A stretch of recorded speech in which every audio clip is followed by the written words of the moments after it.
As fears of Russian invasion loom over Ukraine, the United States has dramatically raised the alarm, warning that a Russian invasion could begin within days. The White House said that a Russian invasion, starting with civilians being caught under aerial bombing, could begin any time, even before the end of the Beijing Olympics, which is by the 20th of February. The United States has urged its citizens to leave Ukraine within 48 hours. To see signs of Russian escalation, including new forces arriving at the Ukrainian border. As we've said before, we are in the window when an invasion could begin at any time, should Vladimir Putin decide to order it. I will not comment on the details of our intelligence information, but I do want to be clear.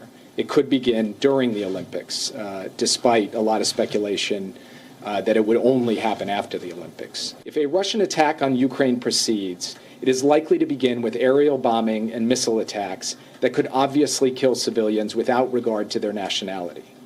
A subsequent ground invasion would involve the onslaught of a massive force. With virtually no notice, communications to arrange a departure could be severed and commercial transit halted. No one would be able to count on air or rail or road departures once military action. According to Russian state news agency, Moscow is pulling out troops and pulling out employees of its diplomatic mission in Ukraine. According to the agency, the Russian decision came after some Western countries announced evacuation. In a few hours from now, US President Joe Biden will speak to Russian President Vladimir Putin. World leaders who have been a part of the diplomatic talks aimed at Russian de-escalation will be monitoring all of the developments from the Biden-Putin talks. US Secretary of State Antony Blinken will also speak to his Russian counterpart Sergei Lavrov. Sources say the United States President Joe Biden also met his national security advisors in the White House Situation Room to discuss Russia's ongoing military buildup. As per the sources, leading US officials believe that the crisis appeared to be reaching a critical point, with Moscow hardening its rhetoric by sending warships to the Black Sea and adding more military equipments in Belarus. Russia and Belarus continue to hold joint military drills less than 100 kilometers from Kyiv.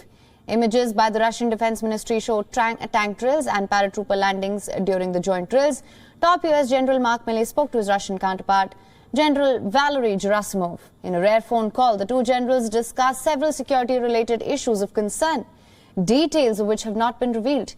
The telephone call is not the first between the two generals. They last spoke on the 23rd of November, discussed Russian troop movements around Ukraine.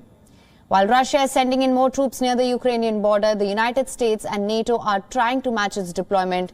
The United States said that it is sending 3,000 more troops to Poland to reassure NATO allies amid fears of Russian invasion.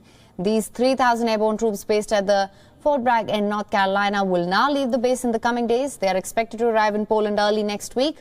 United States also reassured its support to Ukraine. U.S. Secretary of State Antony Blinken spoke to his Ukrainian counterpart, said that Ukraine will have enduring support from the United States for its sovereignty and territorial integrity.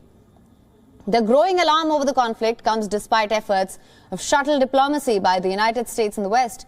Earlier, French President Emmanuel Macron visited both Kiev and Moscow. German Chancellor Olaf Scholz is expected to do the same in the coming week. But even while leaders hope that diplomacy will work out, the fear of an invasion is only growing. And for more insight on this, we are now being joined by a political analyst with Russian international news agency Sputnik, Dmitry Babich. Thank you so much for joining us at this point, Dmitry. President Joe Biden and Putin are going to hold talks. President Putin are going to hold talks. What can we expect out of it? Well, I think that Putin will just ask Biden to stop the hysteria because it is not clear why the United States is so alarmist. The Ukrainian government itself, seeing the foreign investors pull their money out, seeing the foreign national flee the country en masse, the Ukrainian government said it saw no signs of a coming attack.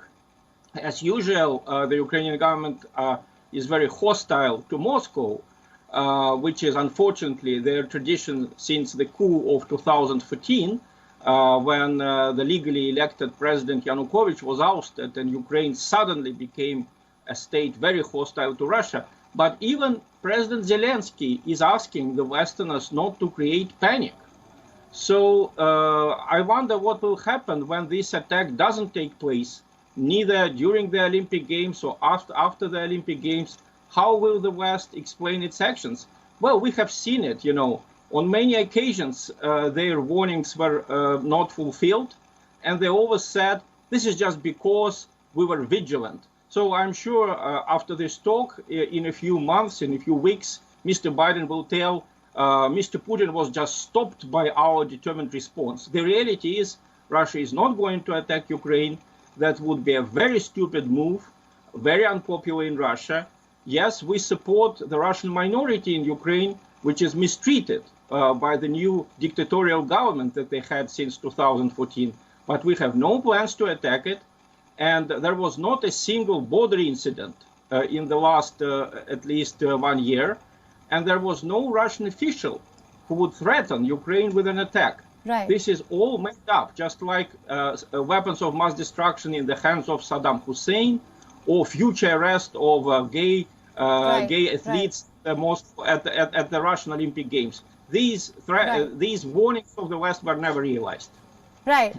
Now, a host of Western leaders rushed to Kiev and Moscow to break the deadlock. But the big question is, what could President Putin's next move be? I wonder what President Biden's next move will be, because if the invasion doesn't happen, he will look like an idiot. So I think his next move will be to say that the attack didn't happen because we were vigilant. That will be his next move. I don't see any particular moves, pending on our side. During his meeting with President Macron, President Putin said very clearly, the real agenda is NATO expansion. We are asking NATO to stop the expansion, and we suggested talks on this issue.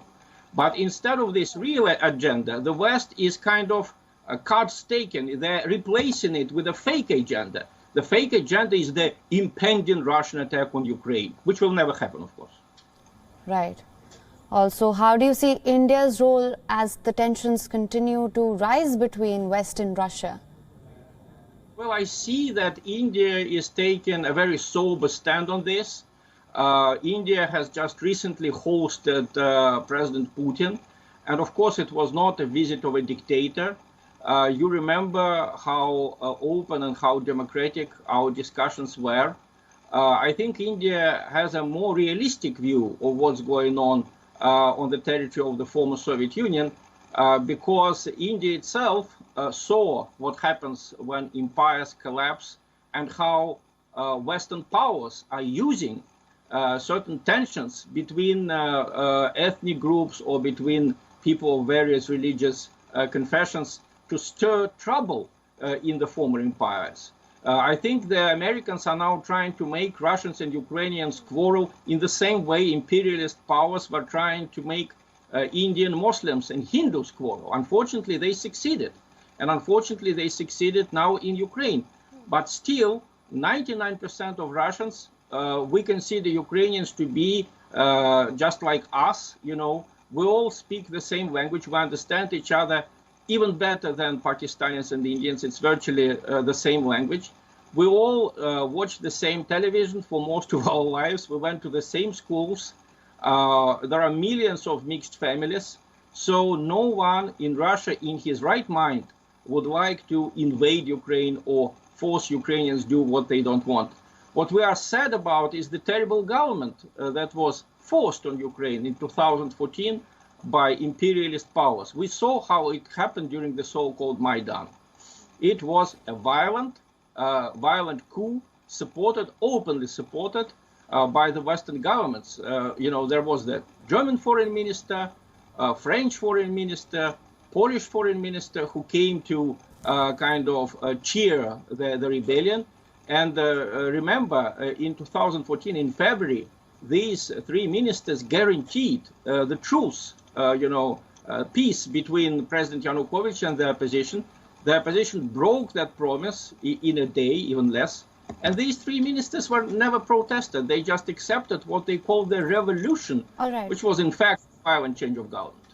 All right. Dmitry, thank you so much for joining us with all your inputs on this. WION is now available in your country. Download the app now. Get all the news on the move.